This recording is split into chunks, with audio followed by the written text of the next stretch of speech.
Hello kids, हम लोग कक्षा 12वीं एनसीईआरटी जीव विज्ञान का 14वां चैप्टर पढ़ रहे हैं पारितंत्र। इसके पिछले दूसरे वीडियो में मैंने आपको पारिस्थितिकी पिरामिड तक पढ़ा दिया है। अब हम आगे बढ़ रहे हैं पारिस्थितिकी अनुक्रमण, मतलब इकोलॉजिकल सक्सेशन। इसका मतलब ये है कि जहाँ पर बंजर ज़मीन है, जहाँ पर कोई पेड़ पौधे जीव जंतु नहीं है, वहाँ पर पुनः मतलब यह नए सिरे से जीव जंतु पेड़ पौधों का विकास करना और एक जंगल का विकसित हो जाना, ये पारिस्थितिकी अनुक्रमण कहलाता है। ये दो प्रकार का होता है, स्थलीय पारिस्थितिकी अनुक्रमण जैसे कि मरुस्थल में या चट्टानों में पेड़ पौधों का विकसित होना, और दूसरा है जलीय अनुक्रमण जिसमें तालाबों में, झीलों में जंगल का विकसित हो जाना। इसे हम पारिस्थितिकी अनुक्रमण कहते हैं। आपने अध्याय 13 में समष्टि और समुदाय के लक्षणों और पर्यावरण में उनकी अनुक्रिया तथा किस प्रकार ये अनुक्रियाएं एक वैकल्पिक अनुक्रिया से भिन्न है का अध्ययन किया होगा। मतलब ये है कि समष्टि का मतलब होता है पॉपुलेशन, जनसंख्या, और समुदाय का मतलब होता है कई प्रकार के जीव जंतुओं की जनसंख्या का समूह। जैसे एक जगह पे, किसी एक एरिया पे कई प्रकार के जीव जंतु रहते हैं तो उसे समुदाय कहते हैं। तो ये किस तरह से बने होते हैं और पर्यावरण के साथ उनके किस तरह से संबंध होते हैं, इसका अध्ययन हमने पिछले चैप्टर में किया है। चलो हम समय के साथ सामुदायिक अनुक्रिया के अन्य पहलुओं पर विचार करें। सभी समुदायों का महत्वपूर्ण लक्षण पर्यावरण के बदलते स्वरूप के साथ इनके संगठन संरचना में निरंतर परिवर्तित होते रहना है। क्योंकि चूंकि पर्यावरण लगातार बदलते रहता है, कभी ठंडी, कभी गर्मी, कभी बरसात होती रहती है, उसके अलावा हर साल इनमें भी थोड़े बहुत परिवर्तन होते रहते हैं। तो इन परिवर्तनों के साथ जो समुदाय हैं, जो समष्टि हैं, उनके जीवों की संख्या, उनके प्रकार में बदलाव होते रहता है। मतलब समुदाय की या इकोसिस्टम की जो संरचना है उसमें थोड़े बहुत बदलाव होते रहते हैं। यह परिवर्तन क्रमबद्ध और भौतिक पर्यावरण के परिवर्तन के समानांतर होता है। मतलब यह है कि बाहरी वातावरण जिस तरह से परिवर्तित होगा, समुदाय में भी उसी तरह से परिवर्तन होता रहेगा। अंततः यह परिवर्तन एक समुदाय को गठित करता है जो कि पर्यावरण से संतुलन के नज़दीक है, और इसे चरम समुदाय कहा जाता है। तो जब किसी नए जगह पे समुदाय विकसित हो रहे हैं तो विकास धीरे धीरे होता है। छोटे छोटे जीव जंतु, पेड़ पौधों से विकास शुरू होता है और अंततः बड़े साइज के जीव जंतु और पेड़ पौधों का वहाँ पर विकास होता है। जैसे कि पेड़ पौधों में आपके एंजियोस्पर्म है जिसको अपन पुष्पी पादप कहते हैं, और जंतुओं में कार्डेट्स हैं, मैमल्स हैं, इनका विकास होना। तो ये चरम समुदाय कहलाते हैं। मतलब सबसे ऊपर, क्लाइमेक्स, मतलब इनसे ऊपर और कोई विकास नहीं हुआ है अभी तक, तो इनको चरम समुदाय कहते हैं। एक सुनिश्चित क्षेत्र की प्रजाति संरचना में उचित रूप से आंकलित परिवर्तन को पारिस्थितिक अनुक्रमण कहते हैं। तो धीरे धीरे परिवर्तन होता है, धीरे धीरे नए प्रकार के जीव जंतु बनते जाते हैं, उसी को पारिस्थितिक अनुक्रमण कहते हैं, और इनका विकास होते जाता है। ठीक है। अनुक्रमण के दौरान कुछ प्रजातियां एक क्षेत्र में नई बस्ती बसा लेती हैं और इनकी जनसंख्या अनगिनत हो जाती है, जबकि दूसरी प्रजातियों की जनसंख्या घटती चली जाती है और यहाँ तक कि अदृश्य हो जाती है। तो पारिस्थितिकी अनुक्रमण की यही सबसे बड़ी विशेषता है कि अगर समुदाय विकसित हो रही है तो छोटे प्रकार के जीव जंतु, पेड़ पौधे के विकास से शुरुआत होती है और फिर बड़े बड़े साइज के, बड़े आकार के जीव जंतु, पेड़ पौधे विकसित होते जाते हैं। और जैसे जैसे बड़े विकसित होते जाते हैं, छोटों की जनसंख्या या तो कम होते चले जाती है या फिर वो समाप्त ही हो जाते हैं। लेकिन ज़्यादातर में वो भी थोड़े बहुत मात्रा में रहते हैं, पूरी तरह से समाप्त नहीं होते हैं। समुदाय का संपूर्ण क्रम जो दिव्य क्षेत्र में सफलतापूर्वक परिवर्तित होता है उसे क्रमक कहते हैं। सीयर्स, इंग्लिश में इसको सीयर्स कहते हैं। मतलब क्या है कि समुदाय एक के बाद एक विकसित होते जाते हैं, नए समुदाय बनते जाते हैं, छोटे से बड़े समुदाय बनते जाते हैं। तो हर एक स्टेप के समुदाय को एक क्रमक या उसी को हम सीयर्स कहते हैं, और हर स्टेज को सीरल्स कहते हैं, सीरल्स। विशेष परिवर्तनशील समुदायों को क्रमकी चरण या सीरल्स कहा जाता है, या क्रमकी समुदाय कहा जाता है, या सीरल कम्युनिटी कहा जाता है। सीरल कम्युनिटी मतलब उनके स्टेप हैं। जैसे शुरू में मान लो लाइकेन बने, फिर ब्रायोफाइटा, फिर टेरिडोफाइटा, फिर जिम्नोस्पर्म, फिर एंजियोस्पर्म। तो शुरू में जो बने उन्हें अपन पायनियर कहते हैं, प्रारंभिक समुदाय कहते हैं। पायनियर प्रारंभिक समुदाय, जैसे लाइकेन सबसे पहले बना, मान लो कोई चट्टान है वहाँ पर लाइकेन सबसे पहले विकसित हुआ, तो उसे प्रारंभिक या पायोनियर कहेंगे। फिर उसके बाद ब्रायोफाइटा, टेरिडोफाइटा, जिम्नोस्पर्म, इन सभी को अपन सीरल्स कहेंगे, सीरल कम्युनिटी कहेंगे या क्रमिक समुदाय कहेंगे। फिर अंत में बनेगा एंजियोस्पर्म, तो उसे हम क्लाइमेक्स या चरम समुदाय कहेंगे। तो शुरू वाले को पायनियर या प्रारंभिक, अंतिम वाले को क्लाइमेक्स या चरम, और बीच वालों को क्रमिक या सीरल्स कहते हैं। इस तरह से समुदाय विकसित होते चले जाती हैं। अनुक्रमकीय क्रमकी चरणों में जीवों की प्रजातियों की भिन्नता, जीव और प्रजातियों की जनसंख्या वृद्धि, साथ ही संपूर्ण जैव मात्रा में वृद्धि जैसे परिवर्तन होते रहते हैं। तो इनमें क्या होता है, प्रजाति अलग होते चले जाते हैं, मतलब बदलते चले जाते हैं, है ना। जीव और प्रजातियों की जनसंख्या वृद्धि है, और जो बड़े जीव हैं वो बढ़ते चले जाते हैं, उनकी जनसंख्या बढ़ती चली जाती है और जैव मात्रा बढ़ती चली जाती है। क्योंकि जंगल अगर बन रहा है, विकसित हो रहा है, तो जैव मात्रा बढ़ेगी तभी वो विकसित होगी। अगर जैव मात्रा घटेगी तो वो धीरे धीरे समाप्त हो जाएगी, और इसीलिए वहाँ पर फिर मरुस्थल हो जाएगा। तो मरुस्थल से जंगल बनना और जंगल से मरुस्थल बनना, ये दोनों एक दूसरे के विपरीत दिशा में चलते रहते हैं। अगर जैव मात्रा बढ़ती है तो जंगल विकसित होती है, घटती है तो जंगल नष्ट हो जाती है। संसार के निवर्तमान समुदाय धरती पर जीवोत्पत्ति के पश्चात लाखों वर्षों के अनुक्रमण के फलस्वरूप उत्पन्न हुए हैं। तो अभी जितने प्रकार के जीव जंतु, पेड़ पौधे, जंगल समुदाय आपको दिखते हैं, वो वैसे ही नहीं बने थे। शुरू में जब पृथ्वी बनी, उसमें जीवन की उत्पत्ति हुई, जो आज से करीब 4-4.5 अरब साल पहले पृथ्वी बनी थी, और 2 अरब साल पहले जीवन की उत्पत्ति हुई। तो इन 2 अरब सालों में जो जीव जंतु हैं वो सरल जीव जंतुओं से क्रमिक रूप से जटिल जीव जंतुओं में विकसित होते चले गए, और आज इस रूप में आपको दिखाई देते हैं। ये इसी रूप में नहीं थे सर पहले से। वास्तव में अनुक्रमण एवं विकास उस समय समानांतर प्रक्रियाएं थीं, क्योंकि अनुक्रमण होते गए, नए प्रकार के जीव जंतु विकसित होते चले गए और उनका विकास होते चला गया। तो अनुक्रमण भी वहाँ पर होता चला गया, मतलब अधिक विकसित प्रकार के जीव जंतु विकसित होते चले गए, और उसी के साथ विकास भी होता चला गया। तो दोनों एक साथ चलने वाली समानांतर प्रक्रियाएं हैं, पैरेलल प्रोसेस हैं।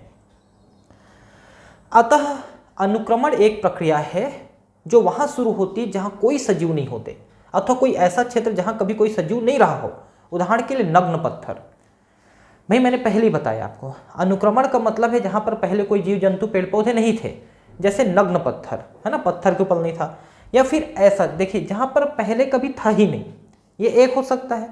दूसरा ये हो सकता है कि पहले थे लेकिन वो किसी कारण से नष्ट हो गए, जैसे मान लो पहले जंगल थे, जंगल था और वो आग लगने कारण से या बाढ़ में नष्ट हो गया, अब उसमें दोबारा विकसित होगा। ये 2 प्रकार से हो सकता है। तो इसमें क्या होता है देखिए कि जहाँ पर पहले से कोई समुदाय नहीं था और वहाँ पर पहली बार हजारों वर्षों की मेहनत से कोई समुदाय विकसित होता है, तो इस तरह के अनुक्रमण को अपन प्राथमिक अनुक्रमण कहेंगे। जहाँ पर पहले था ही नहीं, अब पहली बार बन रहा है, तो प्राथमिक अनुक्रमण हुआ।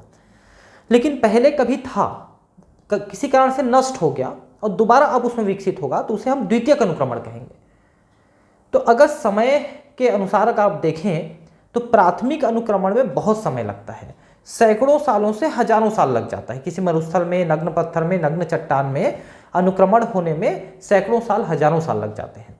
लेकिन द्वितीय अनुक्रमण, जैसे मान लो जंगल था, आग लग गई, नष्ट हो गया, दोबारा जंगल बनेगा, तो उसे द्वितीय अनुक्रमण कहेंगे, और इसमें बनिस्बत कम समय लगता है। जैसे आपने अगर सुना होगा तो अभी पिछले सालों में ऑस्ट्रेलिया के जंगलों में आग लग गई थी। अब जंगल तो नष्ट हो गए, लेकिन जंगल नष्ट हो गए लेकिन जो मृदा है, जो सॉइल है, वो तो उपजाऊ है। और दूसरा, जंगल के जो पेड़ पौधे हैं उनकी जो जमीन के अंदर वाले भाग थे, जैसे जड़ें हैं, राइजोम है, ट्यूबर है, कॉर्म है, ये सब तो अभी जमीन के नीचे दबे पड़े हैं। अब जैसे उनमें बारिश पड़ेगी, उनमें से ज़्यादातर पेड़ पौधे पुनः अंकुरित हो जाएंगे। अब चूंकि जंगल तो उपजाऊ था ही पहले से, तो वो पेड़ पौधे जल्दी जल्दी विकसित हो जाएंगे। मतलब वो करीब 20 साल, 30 साल, 40 साल, 50 साल में ही वहाँ पर दोबारा जंगल विकसित हो जाएंगे। लेकिन अगर वहाँ पर कोई जंगल नहीं होता, मरुस्थल होता और पहली बार जंगल बनता, तो फिर उसमें हजारों साल लग जाते हैं। अब और होता भी नहीं, ये भी कंफर्म नहीं कि होता है कि नहीं होता, ये भी कंफर्म नहीं होता है। तो अनुक्रमण एक प्रक्रिया है जो वहाँ शुरू होती है जहाँ कोई सजीव नहीं होते, अथवा कोई ऐसा क्षेत्र जहाँ कभी कोई सजीव नहीं रहा हो, उदाहरण के लिए नग्न पत्थर, यानी यहाँ पर पहले कोई था ही नहीं। दूसरा, या फिर ऐसा क्षेत्र जहाँ के सभी जीव जो कभी वहाँ रहते थे किसी प्रकार से नष्ट हो गए, जंगल में आग लग गई या बाढ़ आ गया। पहले को प्राथमिक अनुक्रमण, जो कभी था ही नहीं, पहली बार बना है, और जबकि दूसरे को द्वितीयक अनुक्रमण, पहले थे नष्ट हो गए दोबारा बनेंगे तो द्वितीयक अनुक्रमण। प्राथमिक अनुक्रमण पाए जाने वाले क्षेत्रों का अनुक्रमण है। तुरंत नया ठंडा लावा, देखिए ज्वालामुखी फूटा, लावा बह गई, अब वो लावा तो पूरी तरह से बंजर है, अब उसमें पहली बार कोई जंगल विकसित होगा। नग्न पत्थर है, नव विकसित तालाब, मतलब नया नया तालाब या जलाशय बनाए गए हैं, तो वहाँ पर भी धीरे धीरे पेड़ पौधे विकसित होना शुरू होंगे। एक और चीज़ समझ लीजिए, प्राथमिक अनुक्रमण भी अगर जल में हो रहा है तो जल्दी होगा थोड़ा सा, और अगर वो पत्थर पे या मरुस्थल में हो रहा है तो बहुत समय लगेगा। प्राथमिक अनुक्रमण जो पहली बार हो रहा है, जैसे आप तालाब खोद के छोड़ दीजिए, आप 30-40 साल बाद, 50 साल बाद आइए, वहाँ पर जंगल मिलेगा आपको, क्योंकि वहाँ पर पानी है ना, तो पानी है, उसके कारण से वहाँ पर जल्दी जल्दी अनुक्रमण हो जाएगा, भले ही वो प्राथमिक हो। लेकिन मरुस्थल है, पत्थर है, तो वहाँ पर पानी नहीं है, मृदा नहीं है, तो उसके कारण से वहाँ पर अनुक्रमण होने में कई साल लग जाएंगे, सैकड़ों साल लग जाएंगे। नए जीवीय समुदाय की संस्थापना सामान्यतः धीमी होती है। विविध जीवों के जीवी समुदाय की संस्थापना से पूर्व वहाँ उपजाऊ मिट्टी अवश्य होनी चाहिए। अब भाई जीवों का विकास तो तब होगा जब पेड़ पौधे विकसित होंगे, और वो तब विकसित होंगे जब वहाँ पर मृदा रहेगा, जल रहेगी, प्रकाश रहेगी, तब वो विकसित होंगे। तो मृदा सबसे पहले चाहिए। अधिकतर जलवायु की निर्भरता के आधार पर प्राकृतिक रूप से उपजाऊ मिट्टी के उत्पादन में कई 100 से कई हजार वर्ष लग जाते हैं। मिट्टी बनने में बहुत समय लगता है। मिट्टी कैसे बनती है पता है? जो चट्टान होते हैं ना, उसकी मिट्टी वहाँ से घुल घुल के निकलती है और मिट्टी बनती है। अलग से कोई मिट्टी नहीं बनती है, ऐसे कोई प्राकृतिक रूप से बन के तैयार नहीं होती, जो है उसी में से वो परिवर्तित होकर बन जाती है। द्वितीयक अनुक्रमण ऐसे क्षेत्र में प्रारंभ होता है जहाँ प्राकृतिक जीवी समुदाय निरस्त हो गए हैं, जैसे कि पूरी तरह से छोड़ी गई कृषि योग्य भूमि, जलीय कटे वन, बाढ़ से प्रभावित जमीन। तो मैंने पहले बताया है कि द्वितीयक अनुक्रमण ऐसे जगह पे जहाँ पहले से थे नष्ट हो गए। जैसे मान लो खेती आपने किया, खेत को खाली छोड़ दिया है ना, तो पहले वहाँ पर था ना, खेत के जो पौधे थे वो थे, जंगल है नष्ट हो गए, मान लो जंगल में आग लग गई या बह गए, ऐसा इस तरह से, तो द्वितीयक अनुक्रमण होगा वहाँ पर। जबकि कुछ मिट्टी अवसाद इनमें उपस्थित रहते हैं। अनुक्रमण की क्रिया प्राथमिक अनुक्रमण की अपेक्षा तेज होती है। उसका एक और कारण है कि जंगल में जमीन के अंदर उनके बहुत सारे पौधों के भाग बचे रह जाते हैं, वो जल्दी अंकुरित हो जाते हैं। साधारणतया पारिस्थितिक अनुक्रमण का विकास वानस्पतिक परिवर्तन पर केंद्रित होता है। ये तो सही बात है, पूरी तरह से जंगल, वनस्पति, पेड़ पौधे पर ही पूरा विकास निर्भर करता है, क्योंकि वही प्रकाश संश्लेषण करके भोजन बनाते हैं। जंतु तो भोजन नहीं बना सकते। जंतुओं का विकास पौधों के विकास पर निर्भर करता है। अगर पौधे अच्छे विकसित होंगे तो उनमें अपने आप जंतु विकसित हो जाएंगे। जैसे अगर आपके घर के आसपास बहुत सारे पेड़ पौधे होंगे, पेड़ होंगे, तो आप देखना कि उसमें बहुत सारे पक्षी आते रहते हैं, चहचहाते रहते हैं। लेकिन अगर पेड़ पौधे नहीं है तो पक्षी भी आपके घर में नहीं दिखेंगे। तो ये एक दूसरे के पूरक हैं, मतलब पौधे विकसित होंगे तभी जंतु आएंगे वहां पर। जबकि बाद में ये वानस्पतिक परिवर्तन विभिन्न प्रकार के जानवरों के खाद्य और शरण स्थल पर प्रभाव डालते हैं। अतः जैसे जैसे अनुक्रमण बढ़ता है, जानवरों के प्रकार में संख्या तथा अपघटक भी बदलते रहते हैं। तो जैसे जैसे पेड़ पौधे बड़े होते जाते हैं, उन पे निर्भर करने वाले वहाँ पर जीव जंतु भी विकसित होते चले जाते हैं। किसी भी समय प्राथमिक अथवा द्वितीयक अनुक्रमण को प्राकृतिक अथवा मानव जनित विघ्न बाधाओं जैसे आग, जंगलों काटने इत्यादि द्वारा क्रमण अवस्था को प्राथमिक अवस्था में बदला जा सकता है। ठीक है, तो जंगल में आग लगना, जंगलों का काटना, ये मानवीय क्रिया के द्वारा होता है। इन बाधाओं से ऐसी नई स्थितियां, अवस्थाएं पैदा हो जाती हैं जिनसे नई जातियों को प्रोत्साहन मिलता है तथा अन्य जातियां हतोत्साहित होती हैं अथवा निष्कासित हो जाती हैं। तो जैसे जैसे वहाँ पर पेड़ पौधे बदलेंगे, घटेंगे, बढ़ेंगे, वैसे वैसे जंतुओं की प्रजातियां भी वहाँ पर बदलते रहते हैं। वो अलग अलग पेड़ पौधों के अनुसार अलग अलग प्रजातियां वहाँ पर विकसित होते रहती हैं। पादपों का अनुक्रमण। अब पादप किस तरह से विकसित होंगे? तो जैसा मैंने बताया कि मान लो एक मरुस्थल है या एक वो है चट्टान है तो उसमें लाइकेन, फिर ब्रायोफाइटा, फिर टेरिडोफाइटा, फिर जिम्नोस्पर्म, फिर एंजियोस्पर्म, इस तरह से क्रमिक रूप से पौधे विकसित होते हैं। आवास की प्रकृति के आधार पर, चाहे वह पानी हो या बहुत गीला क्षेत्र अथवा बहुत शुष्क क्षेत्र, पौधे के संक्रमण को क्रमशः जलारंभी या शुष्कतारंभी कहते हैं। हाइड्रोसीयर, हाइड्रोसीयर का मतलब है कि जहाँ पर पानी है, तालाब है, जलाशय है, गीला जमीन है, वहाँ पर जब अनुक्रमण होगा तो उसे अपन जलारंभी, जल में आरंभ होने वाला है, हाइड्रोसीयर। और जहाँ पर कोई पानी नहीं है, शुष्क क्षेत्र है, मरुस्थल है, चट्टान है, तो उसको अपन शुष्क आरंभी, शुष्क आरंभी मतलब जहाँ पर शुष्कता है वहाँ पर आरंभ होता है, ठीक है, जिसको अपन जीरो सीयर कहते हैं, जीरो सीयर। जल आरंभी अनुक्रमण जलमग्न क्षेत्रों में होता है और अनुक्रमण श्रेणी हाइड्रिक से समुद्भिक परिस्थिति की ओर अग्रसित होती है। अब इनको थोड़ा समझ लीजिए आप। जल में रहने वाले जो पेड़ पौधे जीव जंतु हैं उन्हें अपन हाइड्रोफाइट कहते हैं, हाइड्रोफाइट प्लांट्स कहते हैं, ठीक है, मतलब जलोद्भिद पौधे कहते हैं। और जो मतलब साधारण ज़मीन में, जहाँ पर ज़मीन तो है लेकिन उन ज़मीन के अंदर बहुत पर्याप्त मात्रा में पानी है, तो वहाँ पर उगने वाले पौधों को अपन समुद्भिद कहेंगे। जो समुद्भिद मतलब जहाँ पर बहुत शुष्कता भी नहीं है लेकिन एकदम पानी भी नहीं भरा है, वहाँ समुद्भिद कहेंगे। तो जलोद्भिद से समुद्भिद विकसित होंगे, मतलब जल में जो विकास हो रहा है वो पेड़ पौधे धीरे धीरे धीरे धीरे जल को वाष्पीकृत कर देंगे और तालाब को वहाँ पर जंगल में बदलेंगे, तो जलोद्भिद से समुद्भिद में बदल गए। और वैसे ही जो शुष्कतोद्भिद हैं जो मरुस्थल में विकसित हो रहे हैं, जो पानी की बहुत कमी में विकसित हो रहे हैं, अब धीरे धीरे वहाँ पर जब जंगल बनेंगे तो वहाँ पर बारिश अपने आप बढ़ेगी, तो एकदम शुष्कता से वो भी मध्यम अवस्था में यानी समुद्भिद अवस्था में पहुँच जाएगी। मतलब जलोद्भिद से भी समुद्भिद और शुष्कतोद्भिद से भी समुद्भिद, दोनों तरफ से आके समुद्भिद में परिवर्तित होते हैं। बहुत ज़्यादा जल से मध्यम जल में और बहुत कम जल से में मध्यम जल से, दोनों तरफ से समुद्भिद पौधे ही विकसित होंगे। जंगल विकसित होंगे तो जल में विकसित होंगे तो भी और शुष्क में भी विकसित होंगे तो भी वो समुद्भिद पौधे ही बनेंगे। उसी को लिखा है, क्या लिखा है कि हाइड्रिक, हाइड्रिक मतलब जलोद्भिद से समुद्भिद परिस्थितिकी की ओर अग्रसित होती है, जल से लेकर निकल करके समुद्भिद की तरफ। इसके विपरीत शुष्क आरंभी अनुक्रमण शुष्क क्षेत्रों में होता है। यह श्रेणी शुष्कता से समुद्भिद परिस्थिति की ओर बढ़ता है, मतलब उधर से इधर और इधर से इधर, बीच में ही आएंगे, वही मैं बोल रहा हूँ आपको। अतः जल आरंभी एवं शुष्कतारंभी दोनों ही अनुक्रमण मध्यम जल परिस्थिति, न तो बहुत शुष्क और न तो बहुत जली यानी समुद्भिद की ओर आती है।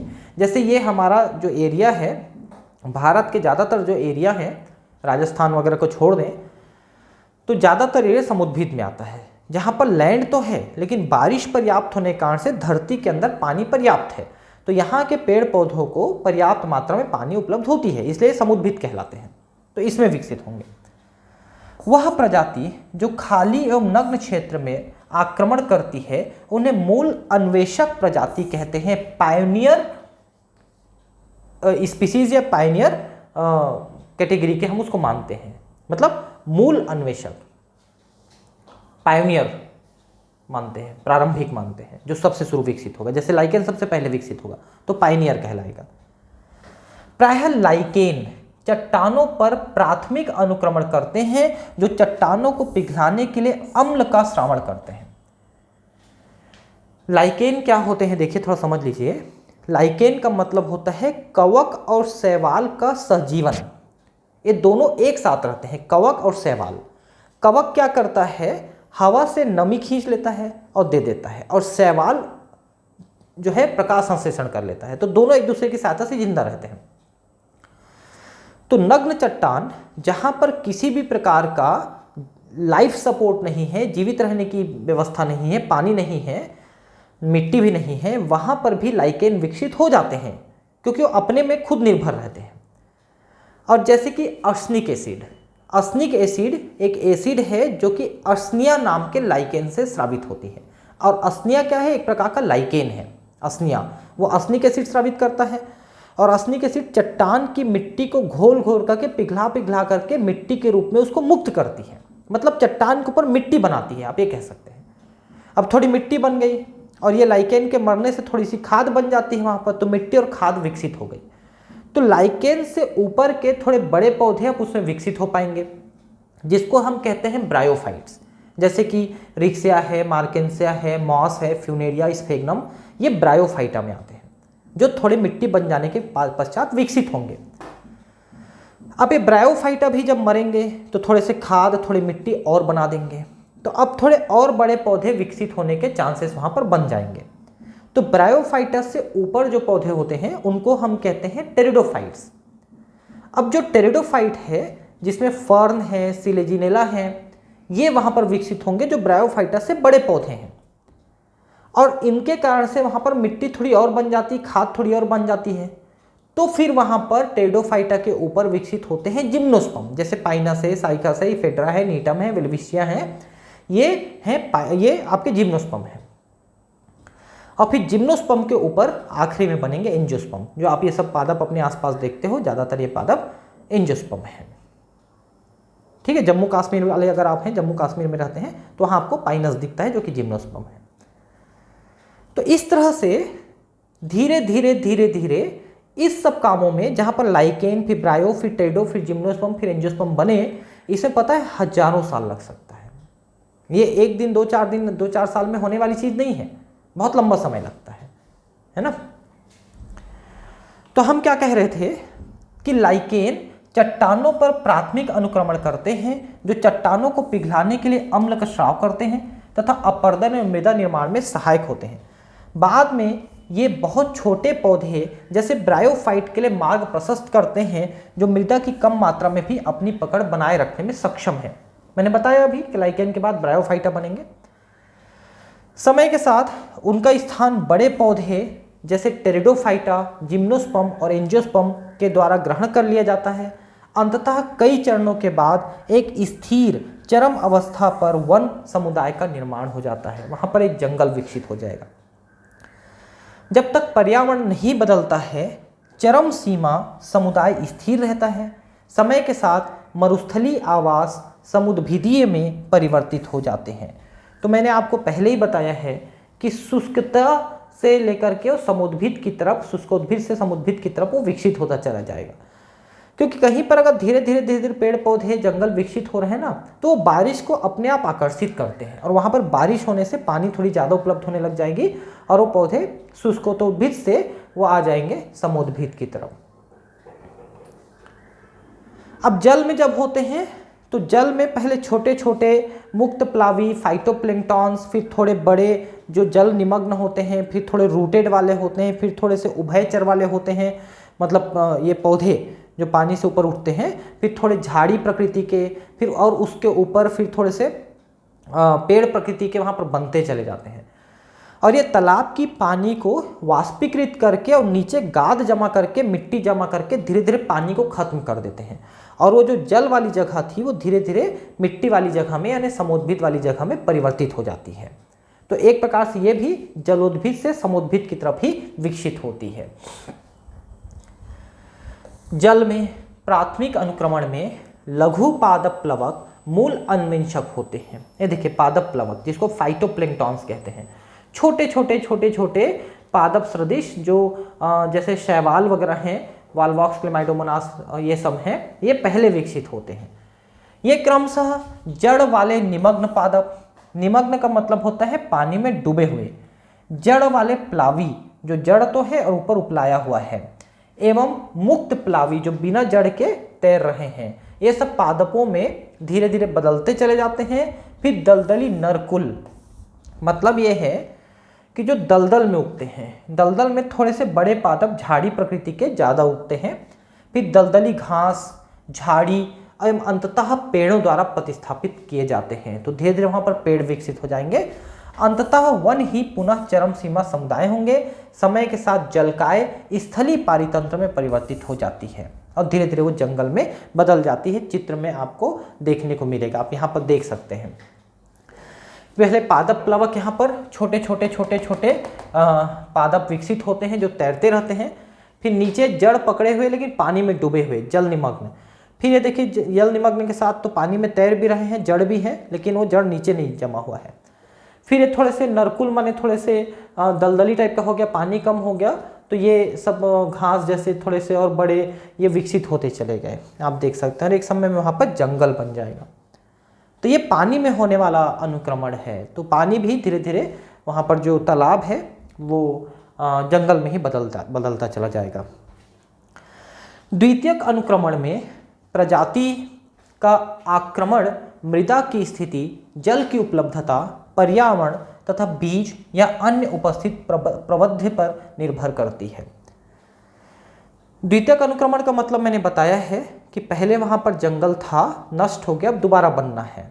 तो वहाँ पर क्या क्या चीज़ उपलब्ध है, तो जो मृदा है उसकी उपलब्धता, जल की उपलब्धता, पर्यावरण कैसा है, बीज की उपलब्धता है कि नहीं, ज़मीन के अंदर जो प्रोपेग्यूल्स हैं, जो पौधे के भाग हैं वो हैं कि नहीं, ये सब पे निर्भर करता है। अगर ये चीज़ें पर्याप्त मात्रा में हैं तो जंगल जल्दी जल्दी विकसित हो जाएगा। यही कारण है कि द्वितीयक अनुक्रमण जल्दी हो जाता है। यद्यपि पहले से मृदा विद्यमान है, यहाँ अनुक्रमण दर बहुत तेज होती है और चरमावस्था तेजी से प्राप्त हो जाती है ना। तो कुछ ही सालों में, 50 साल 100 साल में ही वहाँ पर फिर से जंगल विकसित हो जाएंगे। समझने के लिए यह महत्वपूर्ण है कि अनुक्रमण, विशेष रूप से प्राथमिक अनुक्रमण, एक बहुत धीमी प्रक्रिया है जो चरमावस्था तक पहुँचने में शायद हजारों वर्ष लगा जाता है। मैंने पहले बताया कि मरुस्थल में या नग्न चट्टानों में, पहाड़ों में चरम अवस्था पहुँचने में हजारों साल लग सकते हैं। दूसरा महत्वपूर्ण तथ्य यह समझना है कि सभी अनुक्रमण, चाहे पानी में हो या भूमि पर, एक ही प्रकार से चरम समुदाय मेजिक की ओर अग्रसर होता है। तो मेजिक का मतलब मैं पहले बता चुका हूँ, ये समोद्भिद कहलाता है। समोद्भिद जो मध्यम पानी में विकसित होते हैं, जो हमारे आसपास के जमीन में विकसित होते हैं। ठीक है, अब है पोषक चक्रण। पोषक चक्रण मतलब है विभिन्न प्रकार के चक्र जो धरती पे चलते हैं, पोषक चक्र कहलाते हैं। पोषक चक्र दो प्रकार का होता है, एक गैसीय चक्र और दूसरा सेडिमेंट्री अवक्षेपक चक्र। गैसीय चक्र जो हवा से, वायुमंडल से चलता है। जैसे मान लो आप नाइट्रोजन को लेते हो हवा से और वापस नाइट्रोजन छोड़ देते हो, या कार्बन डाइऑक्साइड लेते हो छोड़ देते हो, या ऑक्सीजन लेते हो छोड़ देते हो। ये चीज़ें गैसीय चक्रण कहलाती है। लेकिन जो धरती से लिया जाता है उसी में छोड़ा जाता है, जैसे फास्फोरस है, सल्फर है ना, मैग्नीशियम है, सोडियम है, पोटेशियम है, बाकी चीज़ें जो धरती से ली जा रही हैं और वापस धरती में वहीं पर वापस पहुंचाई जा रही हैं, तो उन्हें अपन सेडिमेंट्री या अवक्षेपक चक्रण कहते हैं। आपने कक्षा 11वीं पढ़ा है कि जीवों को लगातार वृद्धि, प्रजनन में विभिन्न कायिक क्रियाओं को संपन्न करने के लिए लगातार पोषकों के संभरण की आवश्यकता होती है। आपने कक्षा 11वीं में मिनरल न्यूट्रिशन यानी खनिज पोषण के चैप्टर में आपने ये सब चीज़ों को पढ़ा था कि कौन कौन से खनिज तत्व पौधों को आवश्यक होते हैं। तो आपने पढ़ा था कि 17 तत्व वहाँ पर मुख्य रूप से आवश्यक होते हैं, जिसमें carbon, hydrogen, oxygen, NPK, calcium, sulphur है ना, और जिंक, मॉलिब्डेनम, बोरान, कॉपर, ये सब चीज़ हैं जो 17 प्रकार के एलिमेंट हैं, वो वहाँ पर पौधों में विकास के लिए आवश्यक होते हैं। मृदा में विद्यमान पोषकों की मात्रा जैसे कि कार्बन, नाइट्रोजन, फास्फोरस, कैल्शियम आदि को स्थायी अवस्था के रूप में संदर्भित किया जाता है। ठीक है, ये मृदा से भी ले सकते हैं। कार्बन को हालांकि CO2 के रूप में हवा से लेते हैं। यह विभिन्न प्रकार के पारितंत्र में भिन्न होती है, साथ ही मौसम पर आधारित होती है कि कितनी कौन क्या ले रहा है। ठीक है, यह समझना अधिक महत्वपूर्ण है कि पारितंत्र से पोषक कभी समाप्त नहीं होते हैं, क्योंकि पोषकों का चक्रण चलता है। आज पौधे जिन पोषक तत्वों को ले रहे हैं वह अकार्बनिक तत्वों के रूप में लेते हैं, उनको वो प्रकाश संश्लेषण और दूसरे संश्लेषणों के द्वारा कार्बनिक पदार्थों में परिवर्तित करते हैं, अकार्बनिक को कार्बनिक में परिवर्तित करते हैं। फिर वो विभिन्न जीवों से होते होते अपघटक तक पहुँचते हैं और अपघटक उन कार्बनिक को वापस अकार्बनिक में बदल के मृदा को दे देते हैं। तो ये चक्र के रूप में चल रहा है, सिर्फ ऊर्जा का ही चक्र नहीं चलता है, ये मैंने आपको पिछले क्लास में बताया है। ये बार बार पुनः चक्रित होते रहते हैं और अनंत काल तक चलते रहते हैं। जब से धरती बनी है, जब से जीवन की उत्पत्ति हुई है, तब से ये चल रहे हैं। एक पारितंत्र के विभिन्न घटकों के माध्यम से पोषक तत्वों की गतिशीलता को पोषक चक्र कहा जाता है।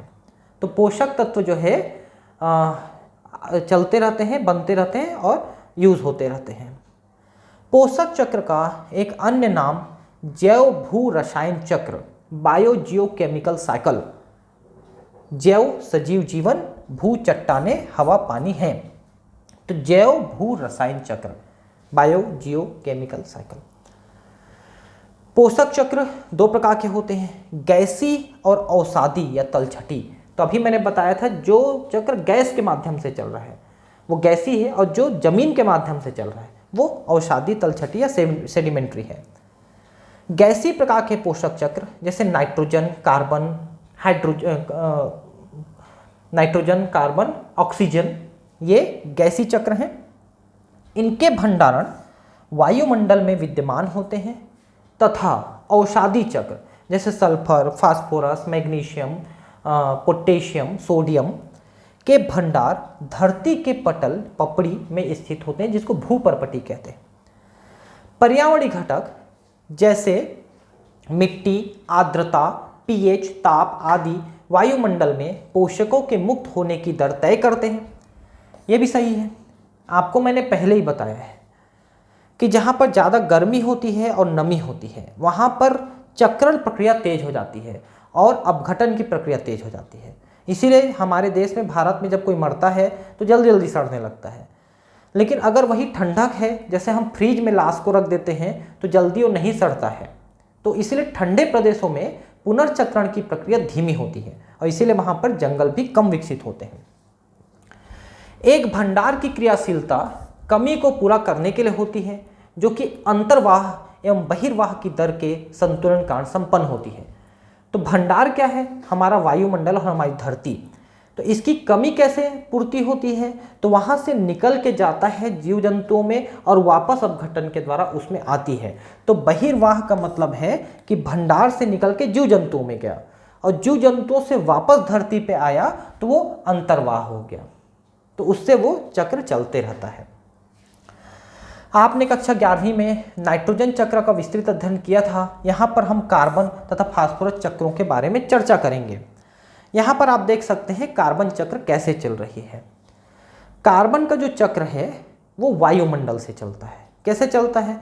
तो वायुमंडल में जो कार्बन डाइऑक्साइड है वो मुख्यतः पौधों के द्वारा ग्रहण की जाती है, प्रकाश संश्लेषण कराई जाती है, फिर पौधे से श्वसन के द्वारा मुक्त होती है, पौधों को खाने वाले जीव जंतु उनके श्वसन से मुक्त होती है, उनके अपघटन से CO2 मुक्त होती है, हम जो लकड़ी वगैरह जलाते हैं, कोयला पेट्रोलियम जलाते हैं, उससे CO2 मुक्त होती है ना, ज्वालामुखी से CO2 मुक्त होती है।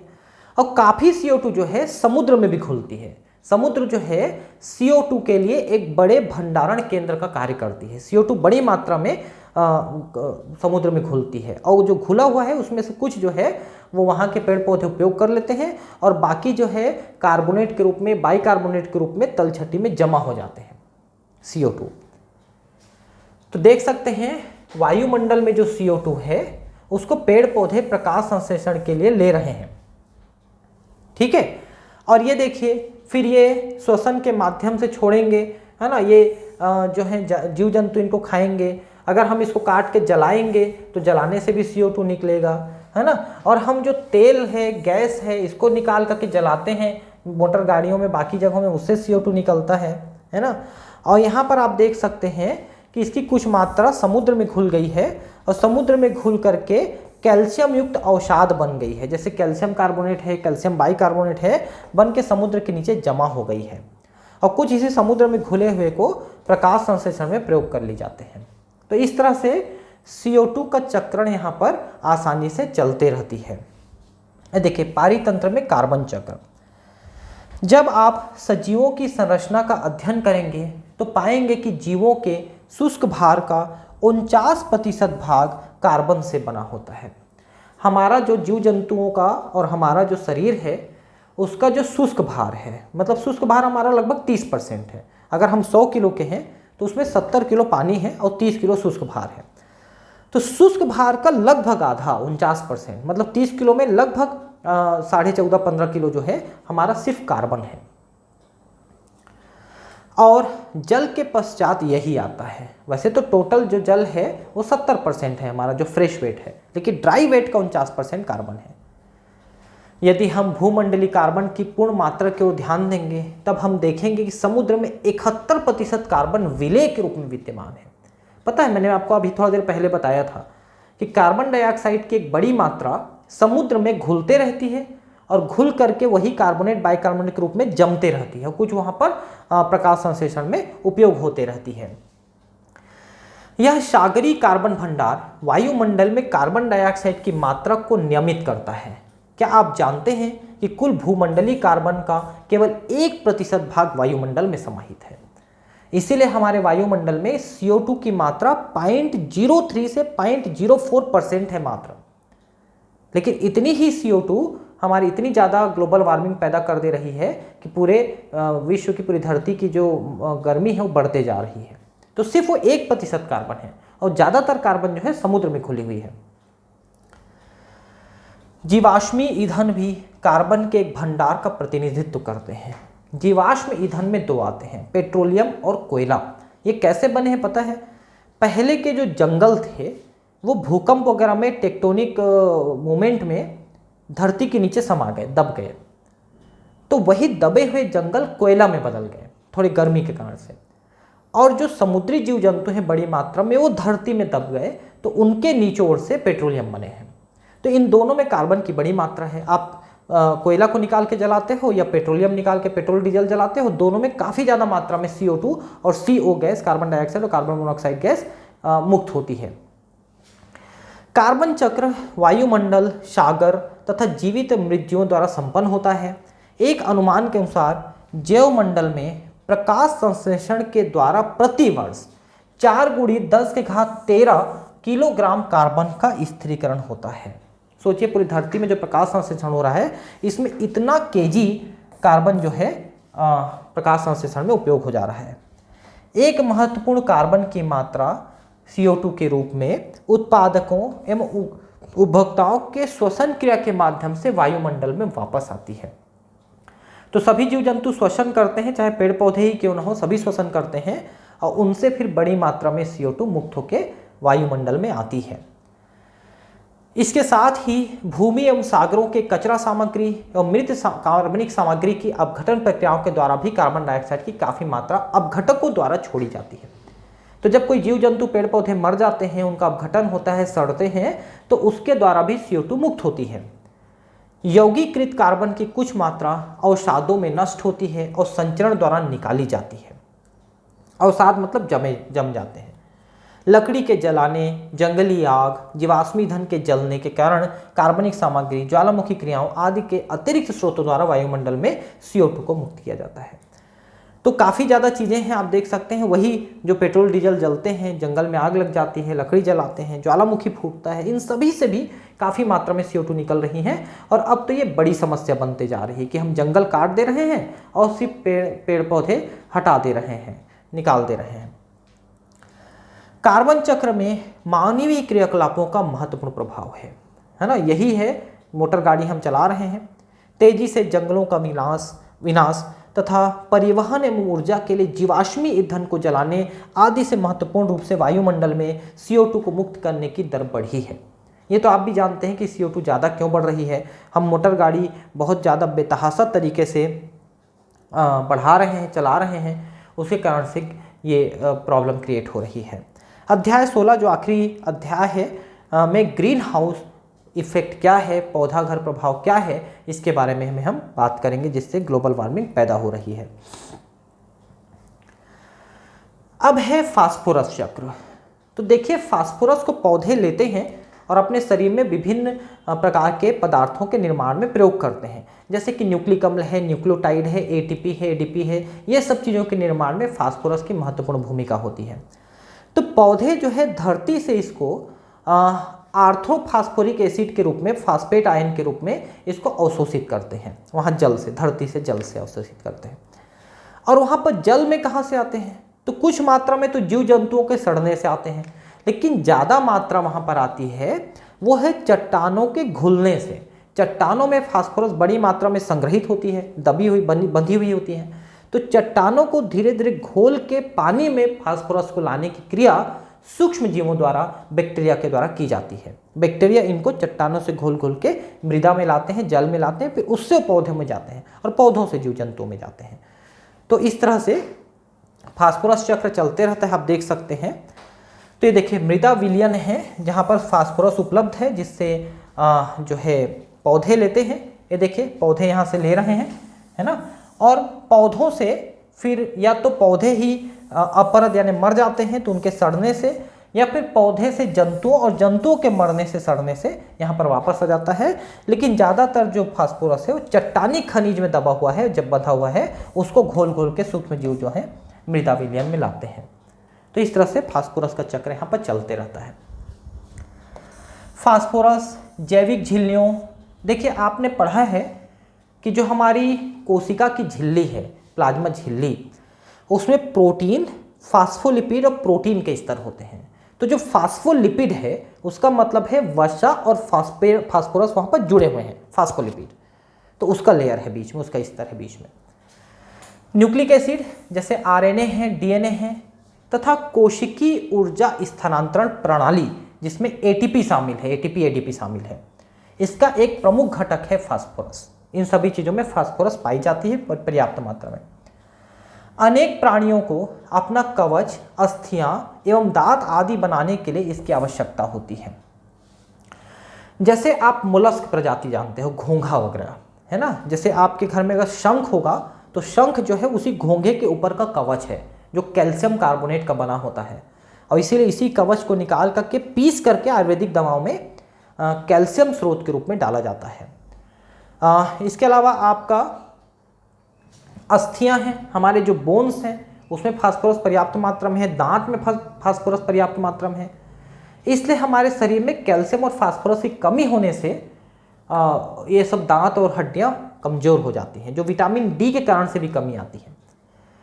फास्फोरस का प्राकृतिक भंडारण चट्टानों में है, जो कि फास्फेट के रूप में फास्फोरस को संचित किए हुए है। तो चट्टानों में बंधा हुआ है, मैंने पहले बताया। जब चट्टानों का अपक्षय होता है, किसके द्वारा होता है? सूक्ष्म जीवों के द्वारा। चट्टानों को घोला जाता है तो थोड़ी मात्रा में फास्फेट भूमि के विलयन में घुल जाते हैं, उन्हें पादपों की जड़ों द्वारा अवशोषित कर लिया जाता है। चट्टानें घुल करके आती हैं। शाकाहारी तथा अन्य जानवर इन तत्वों को पादपों से ग्रहण करते हैं। मैंने अभी आपको फिगर से दिखाया है कि पादपों से ग्रहण करते हैं। कचरा उत्पादों एवं मृत जीवों को फास्फोरस विलेयक जीवाणुओं द्वारा अपघटित करने पर फास्फोरस मुक्त किया जाता है। मैंने पहले ही बताया है कि जब जीव जंतु पेड़ पौधे मरते हैं तो उनके फास्फोरस को भी अपघटक जो है वापस धरती में, मृदा में मिला देते हैं। कार्बन चक्र की भांति पर्यावरण में फास्फोरस को श्वसन द्वारा अवमुक्त नहीं किया जाता है। फास्फोरस श्वसन से मुक्त नहीं होता है।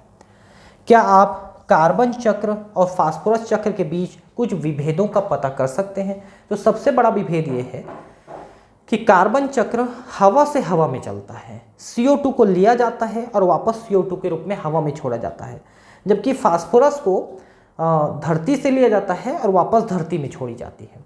तो ये दो प्रकार के चक्र यहाँ पर हमारे धरती में चलते रहते हैं। यहाँ पर फास्फोरस और कार्बन चक्र के बीच में दो व्यापक अंतर हैं। पहला, बरसात द्वारा वायुमंडल में फास्फोरस का निवेश कार्बन निवेश की अपेक्षा बहुत कम होता है।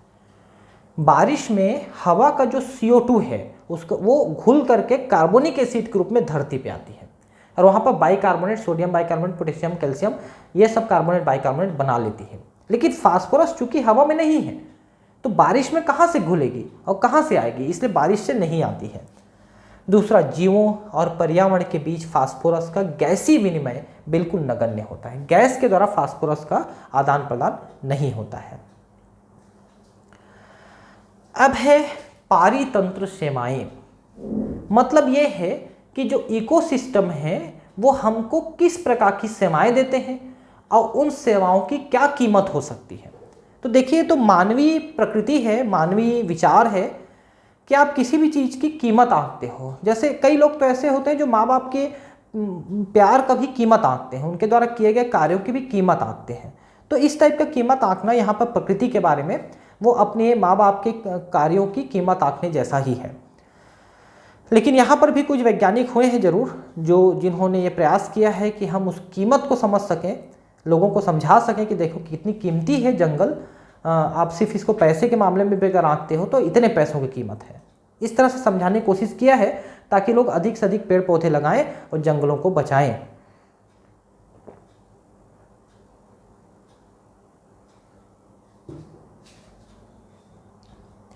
एक स्वस्थ पारितंत्र आर्थिक, पर्यावरणीय तथा सौंदर्यात्मक वस्तुओं एवं सेवाओं के विस्तृत परिसर का आधार है। तो आपको पता होना चाहिए कि जंगल से हमको कितनी आर्थिक लाभ होती है, हम क्या क्या पैसे उससे कमाते हैं। पर्यावरणीय, हमको क्या क्या पर्यावरणीय सहायता मिलती है, ऑक्सीजन मिलती है, पानी मिलती है। सौंदर्यात्मक, आप जंगलों को, फूल को, पौधे को देख के कितना आपको अच्छा लगता है, यह सब सेवाएं हमको उनसे मिलती हैं। पारितंत्र प्रक्रिया के उत्पादों को पारितंत्र सेवाओं के नाम से जाना जाता है। उदाहरण के लिए एक स्वस्थ वन पारितंत्र की भूमिका वायु एवं जल को शुद्ध बनाना, सूखा एवं बाढ़ों को घटाना, पोषकों को चक्रित करना, भूमि को उर्वर बनाना, जंगली जीवों को आवास उपलब्ध कराना, जैव विविधता को बनाए रखना, फसलों का परागण कराने में सहायता करना, कार्बन के लिए भंडारण स्थल उपलब्ध कराना और साथ ही सौंदर्यात्मक, सांस्कृतिक एवं आध्यात्मिक मूल्य प्रदान करना आदि है। जंगल हमको ये सारी चीजें करा के दे रहा है। यहाँ पर सौंदर्यात्मक का मतलब मैंने बताया है कि देखने में अच्छे लगते हैं पेड़ पौधे, फूल पौधे वगैरह। सांस्कृतिक एवं आध्यात्मिक, बहुत सारे ऐसे हमारे रीति रिवाज हैं, हमारे त्यौहार हैं जो पेड़ पौधों के ऊपर आधारित होते हैं। बहुत सारे आदिवासी समुदाय हैं जो तरह तरह के पेड़ पौधों की पूजा करते हैं, हम लोग भी करते हैं, पीपल है, बरगद है, इनकी पूजा करते हैं।